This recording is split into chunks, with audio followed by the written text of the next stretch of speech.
will be answered.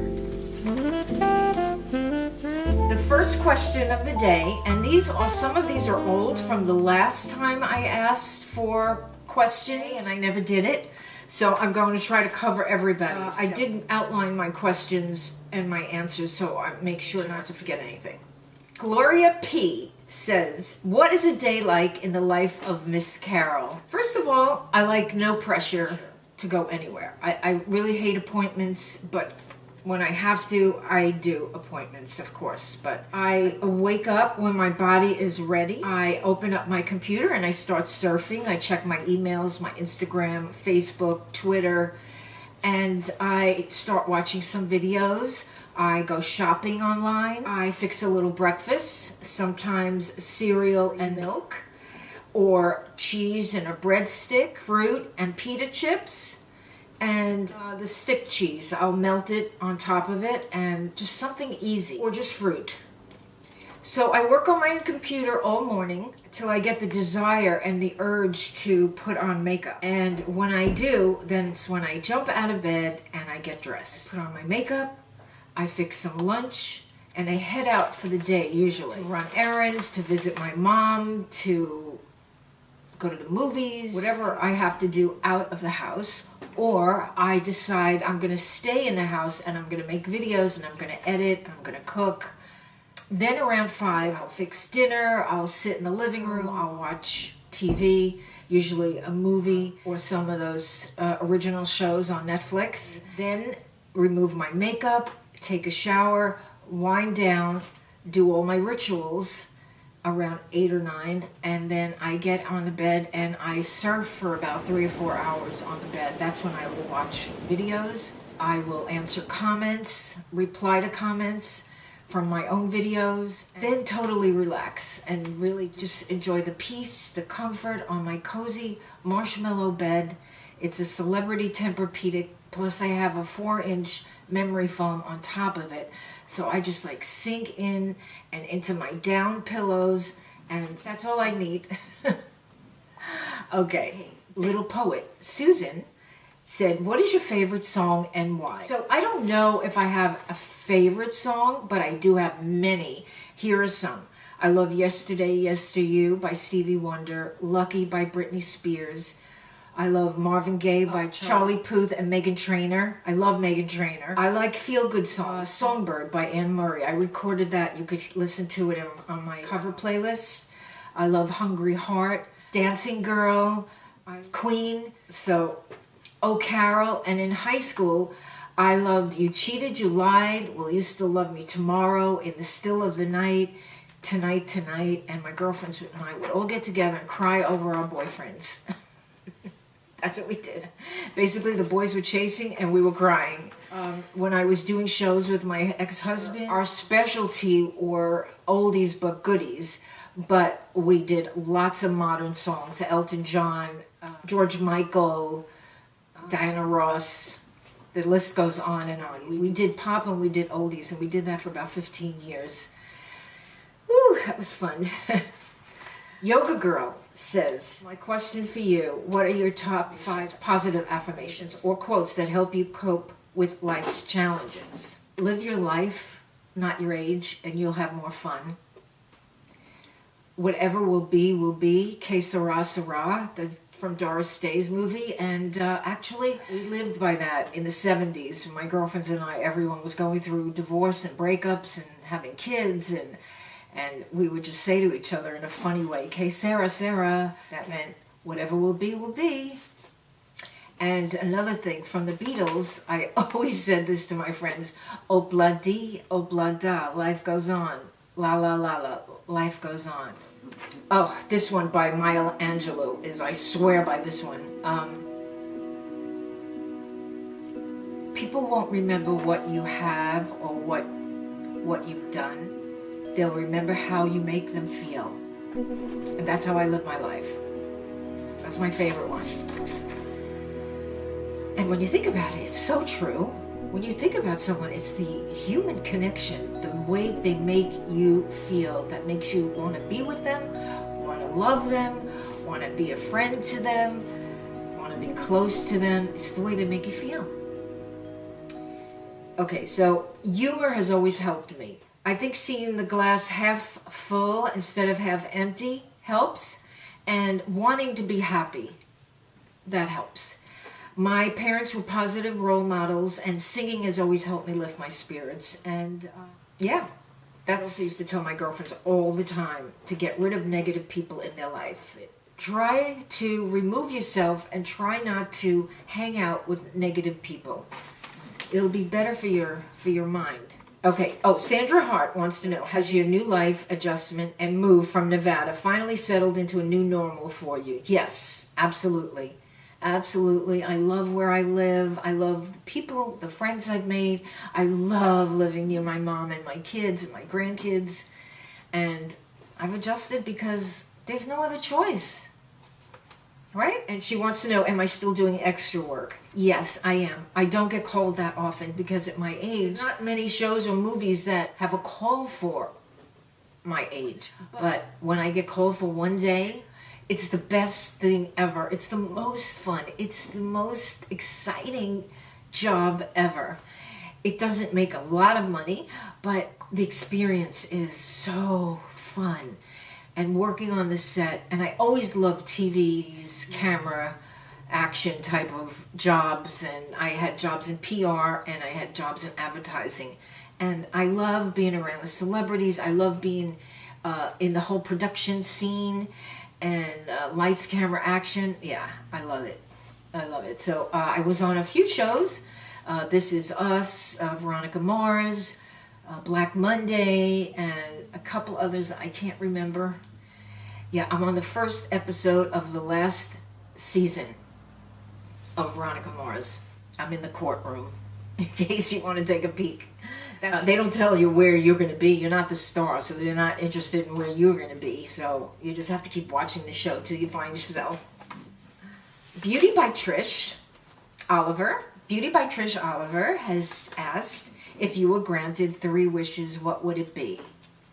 By everyone in my family a house, and to end homelessness. I have such a pain in my heart when I see homeless people. It scares me. It makes me feel sorry. It makes me feel sad. I think it's just absolutely horrible. And how they got there, there's always a story. My heart does go out to them, and I try in whatever way I can to help, to give to homeless shelters and wherever I can. One more wish, good health for everybody. Renee Schroeder says, what supplements do you take? Do you do Botox? No, I do not do Botox. I take magnesium, calcium, and my medications, which are for cholesterol and high blood pressure. I try to take vitamins, but they make me nauseous. Will you ever do a video to help a woman get through what you experienced the last couple of years as far as starting over in life and what you did to overcome? I hope it wouldn't be too hard digging up the past. However, I think your story could really help someone because it is trauma. But I think a positive attitude, a desire not to go through nonsense anymore in your life, a firm believing in God and family is a way that you can get through this. Renee also asked me, if you could pick one skincare product that is your most game-changing for looking so young at your age, which product is the biggest guns that has worked all over the rest of the product? I would say tretinoin. Tretinoin has been a life changer. I didn't understand it. I never knew anything about it. Prior to YouTube, I was doing alpha hydroxy acids, glycolic acid. That was like about the strongest thing I was doing. Plus I do face tools and stuff, and I'm going to do a video on that next also. But I used to use glycolic acid all the time, and it made a big, big difference. And it makes a big difference in your skin. It will be brighter, it will be fresher. I realized that besides glycolic acid, I was using the Rock retinol cream, not knowing really what retinol does, but that was the strongest thing I could find in the drugstore. And I was using that along with my AHAs until YouTube craze came on with the Retin A. I was only using that, and then I switched, and it's a game changer. It's time has stood still on certain areas of my skin, still experimenting on my neck that I told you a few months ago. I don't think anything has changed. But somehow around here and here and here, I really see it's not drooping more, it's not sagging more. So I would say tretinoin, aka Retin-A, is the life changer. And if you haven't gotten on board with that, I would recommend it. Kathy A says, what do you do when you are feeling a little low or depressed? First of all, I cry when I have to cry. I get depressed when I really feel depressed. I stay depressed for the little while that it happens. I hibernate, I curl up on the couch, I snuggle in the covers, I watch movies, I cook, I eat, I hibernate, and I pray. I know for sure that it will eventually blow over because I've been through it a few times. But in my 20s, when I was first depressed, after my first marriage failed, I didn't understand depression. I was never depressed as a kid. I had a great childhood. My depression came after I was married to an abusive man and divorced with 2 children. I was so happy that I had my 2 children, but I had gone through a lot of trauma. And I didn't know if I was going to sink into a black hole and never come out. I was afraid to let myself go. I had 2 kids to take care of. So I never let myself fall deep into depression because I was afraid. Then through the years, breakups and love and all that cause you to get depressed again. And I started realizing it's just a matter of time and you will get over depression. You will get over death. You will get over divorce. You will get over loss of love. You will get over everything slowly and surely. It will hurt a little less and a little less. Sometimes it won't go away. Sometimes it will. So hoping that it does. But I know now that I am not going to fall into a black hole. Also, if you need medication, get on medication. If you are depressed, get on medication.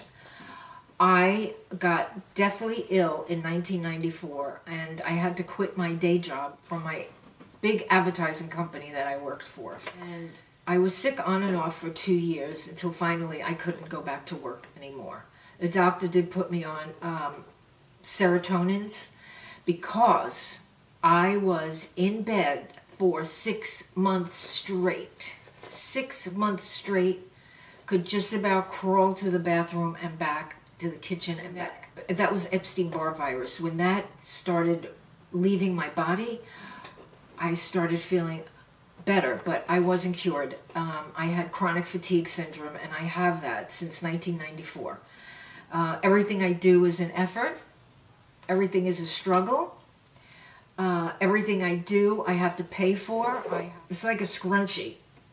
You wake up in the day, you have, first of all, you have hair in a scrunchie. Okay, you wake up in the day and you have this much. Now, normal people, they go through their energy and they replenish back and forth and they're fine. But when you have what I have, chronic fatigue syndrome, that can flare up an Epstein-Barr virus at any minute, this is what happens to you. You go to the store, you go shopping, you make a video, you visit a friend, you're home cooking, you're done for the night. You're done. The energy doesn't come back until you've absolutely had a good night's rest. Sometimes you have this much energy, but if you've been out all day and you've used all your energy, it might take you 2 to 3 days to get this back up again. That's my way of explaining it, because I can't do anything 2 days, 3 days in a row.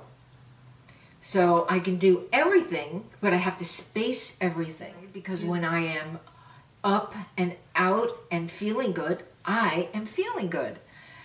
So it's like you go from up here to down here, but nobody sees you when you're down here because you can't move.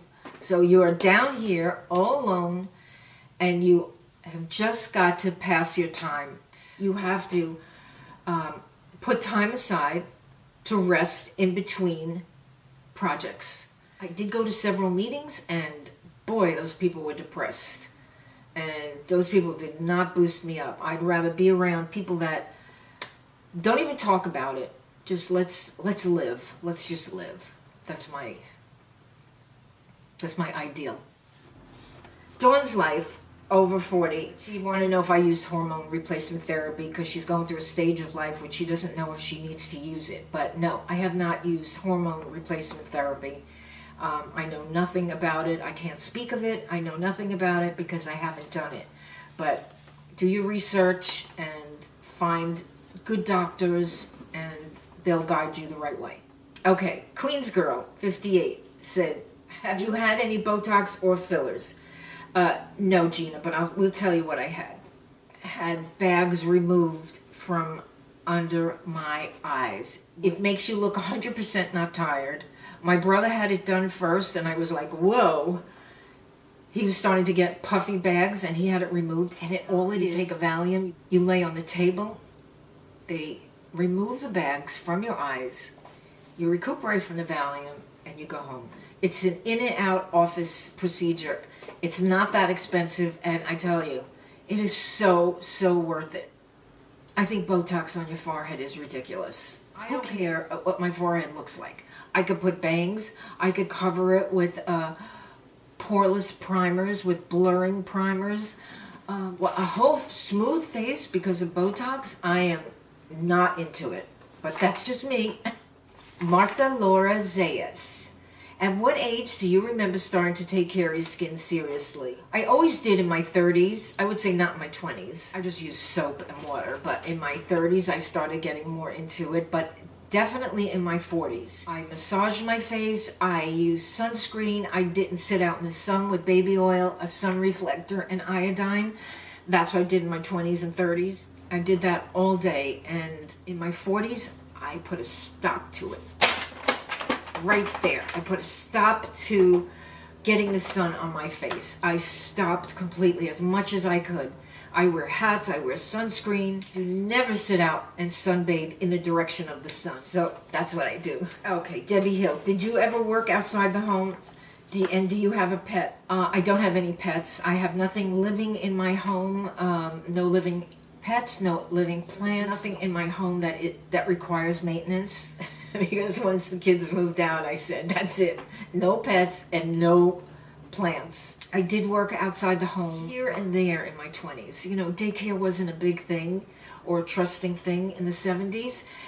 Really, nobody had the time to just sit there with my kids. And I didn't want to leave my kids. When I was 30 and they were like 10 and 11, that's when I started working in Manhattan. That was some experience. First it was PR, then it was advertising, and I just loved it. I liked press conferences. I liked working with commercials. Mary Ellen, after 60, has, what was the first full-time job you had? I always wanted to work at Dunkin' Donuts, but my father wouldn't let me. I guess there was too many men there. So I just thought it would be fun. It was all pink and pouring coffee. I don't know, I thought it would be fun, but I didn't. Instead, I did work in the mall at National Shoe Stores. And I remember going in the stock room and getting out the shoes. I guess that began my shoe obsession.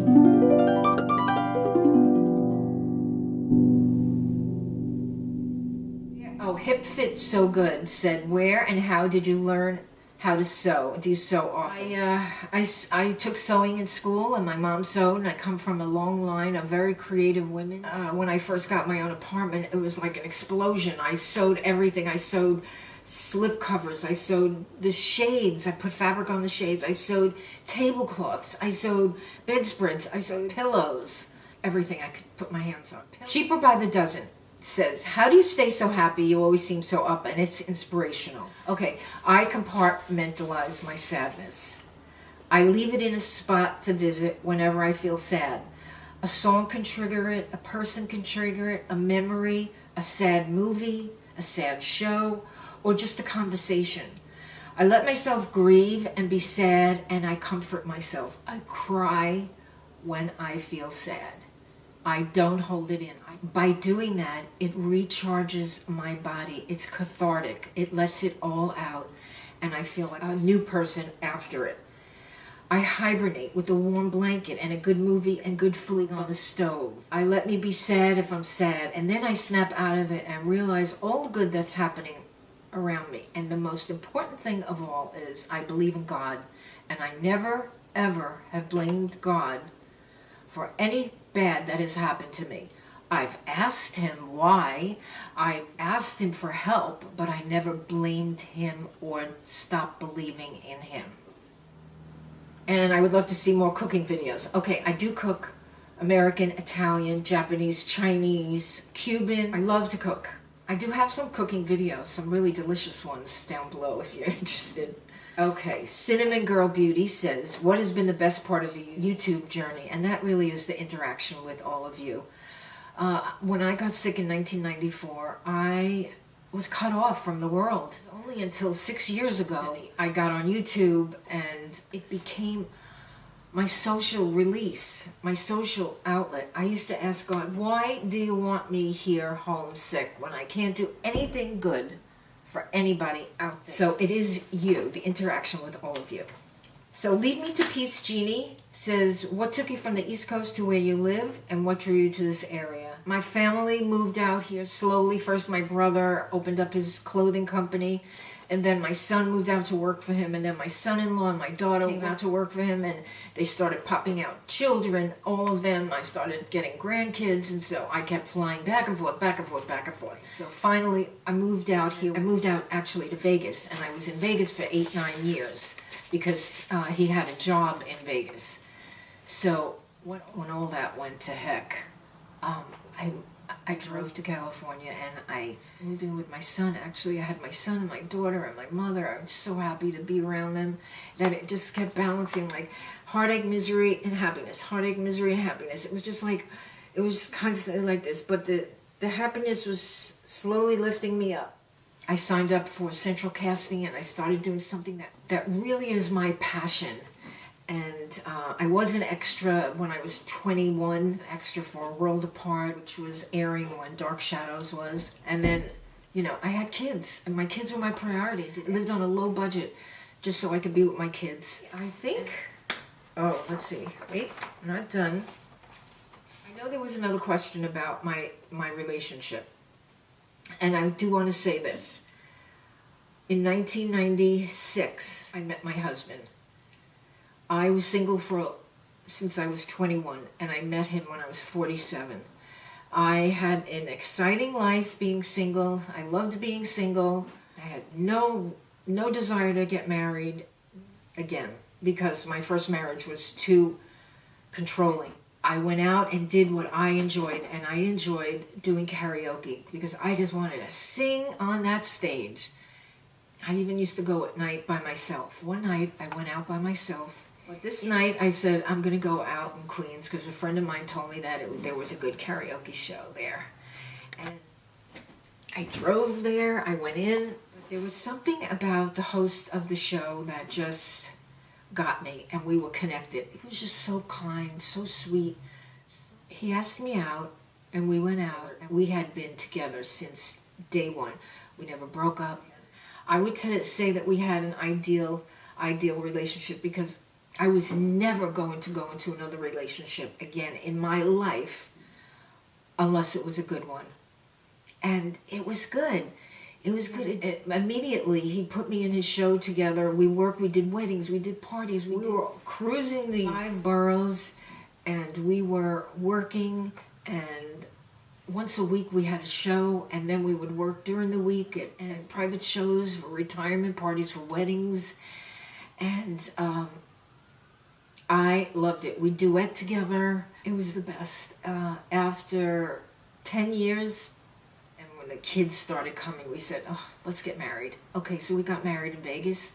It was wonderful for many years. Altogether, we were together 22 years. 22 years of having fun.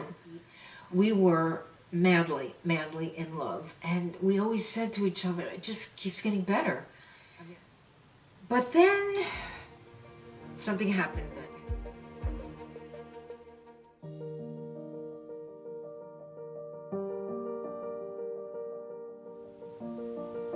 It was one of the saddest times.